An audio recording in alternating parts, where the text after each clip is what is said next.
how to cook buttered beans. So first, we're going to clean the vegetables.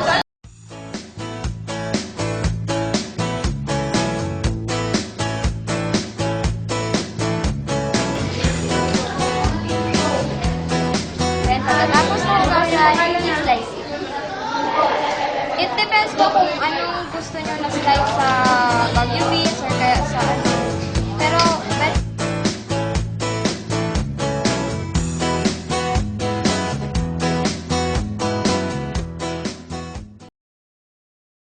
next, sa carrots. Pwede yung pag-slice nyo, hatiin nyo siya into halves, tapos cubes. Pero ang ano ko ngayon is siguro circle lang.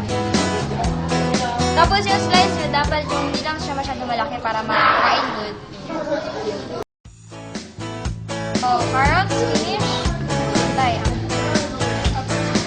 Ilagay yung ating vegetable, Baguio beans at carrots. Kasi, syempre, kung fresh na ito, hindi siya makakain kasi bigas.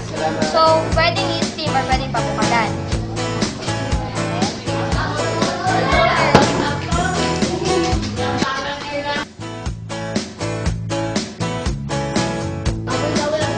So, habang nag-ano, kulo, tingnan din natin siya kung malamot na yung carrots or hindi pa. Or hindi malamot na yung carrots, so pwede natin siya kailangan salain.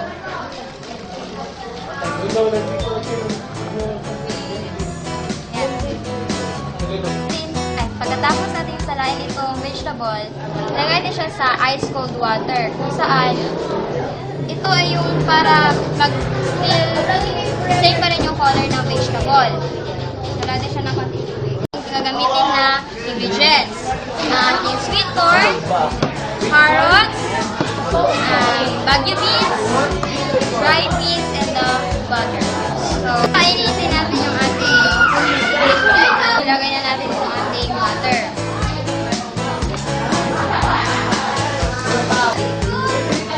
So, yun.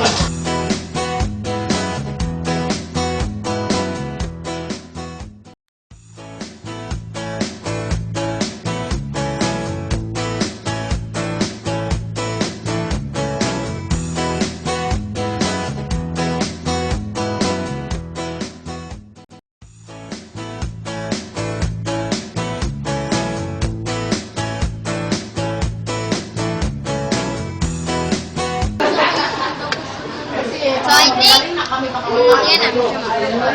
buttered mixed vegetable is now finished. Mixed buttered vegetable.